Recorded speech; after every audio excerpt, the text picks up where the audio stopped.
Forms are perhaps the most underrated part of a business. And the reason I say this, like, why are they so important? And it's that it gives you foundational data. Now, it's a word I just made up on the spot, but here's what it means.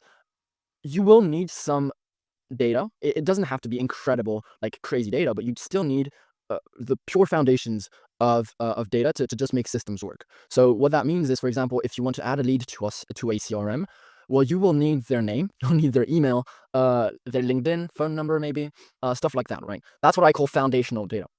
Now, then there's data that builds on top of that. So, for example, your last interaction with them, the last time they opened or replied to an email you sent, stuff like that. But that is not foundational level. Like, that's a step over. So there are a few ways how you can use forms, both internally and externally. I'll start with the externally because I think it's what most people will find most value. But in terms of systems and actual operations, internally forms are crazy. Like, it's a rabbit hole that you can dive into. But anyway, the first thing is for outreach or for purely external things you do. Your use of forms must be to aggregate foundational data. What that means is, imagine you have a newsletter. Well, in that newsletter, you will have to ask for their name and their email. That's just how newsletters work. So that gives you a basis, like the core things you need. Okay, but inside of that newsletter, you could use or add more forms that will give you more information over time, and therefore you can refine their sort of avatar, right? And so you start with an email and a name. Okay, but through all these different forms, you're able to also get information such as revenue or their phone number or their company and what they do. Or I have a lead magnet, for example, that creates offers through. I call it the Hormosifier because I took all his books, condensed them into ChatGPT, and now you can use that. So that's a lead magnet we have internally. If you want to check it out, you can go on our website on our free stuff that we share, and it'll be there. But what that allows me, sorry, to get in terms of data is that I get their ICP, ideal customer profile. I'll get their value propositions. I'll get their case studies and social proof. And I get one last bit I forgot, but all of these are very, very good to have in terms of data points, because then you can either do this manually or not, but then you can assign a virtual assistant or a appointment setter to go through the leads that filled out this form or filled out this lead magnet. And since you know so much stuff about how their business works, you can make your outreach extremely, extremely relevant. So, for an example, imagine I sell coaching services in Florida and I only work with 10 clients max, right?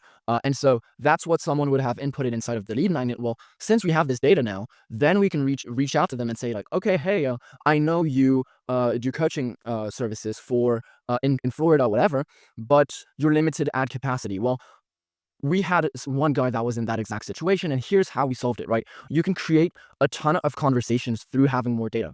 So that is the biggest benefit in terms of like forms. What are they useful for? Is that you can intertwine and interlink them so that you create an avatar with more and more data over time. Okay. And concretely, that is just the best thing you can have in a business. So that is for the external part. Now, internally, you can use forms to launch automations. I have two in mind. The first one is that, for example, whenever I get off a sales call, I have an automation that sends me a Slack notification, which that sends me a link to fill out a form. Or actually, no, the form is it's directly inside of the Slack message.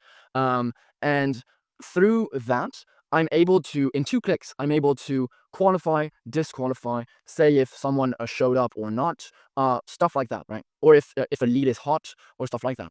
Once you get this, then so that form, then that launches an automation depending on what I put. So for example, if they didn't show up to the call, it'll launch an automation that will send emails for a specific period of time. I forgot.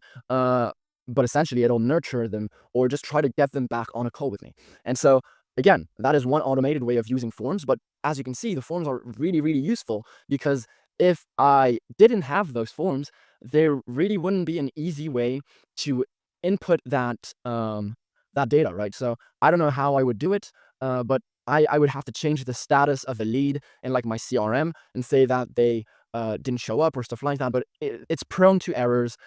It'll break systems and everything. Forms are very neat and tidy so that you just input the information that needs to be inputted and not anything else, right? So those are a few examples of systems internally where you can use forms.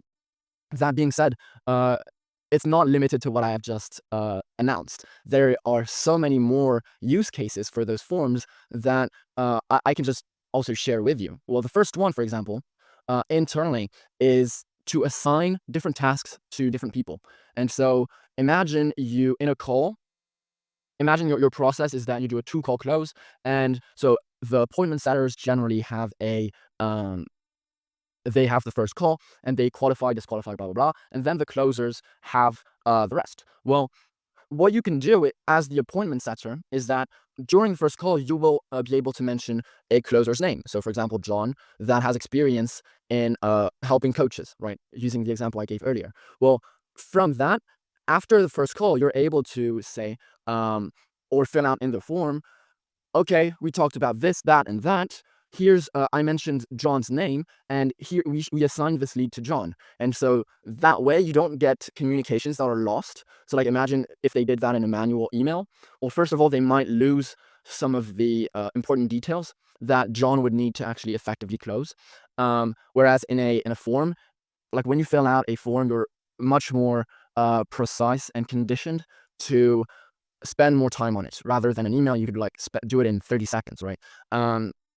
And there's also, yeah, anyway. And so, but that is the first thing, right? It routes leads to different closers automatically. So, and through that form, then you can launch an automation that, of course, assigns the lead in the CRM to this closer, gives them a notification. You can even use AI to get more data on the website of the lead and find commonalities with case studies, or I don't know what, but these are just ideas that pop into my head. And you could give all of that to John. So that is yet another automation you can use that is based off of forms. So I think forms are very undermined, underutilized, and they're a gold mine if you effectively use them. So I would definitely encourage to spend some time brainstorming where you could aggregate more data, because generally speaking, more data equals more closes and better closes and everything, because you can track so many more things. So I heavily, heavily encourage you to do this. And if you found this insightful, or if you want more content like this, where I share some of the things we do internally, please subscribe, please hit a like or comment, just to let me know that this is good. Thank you.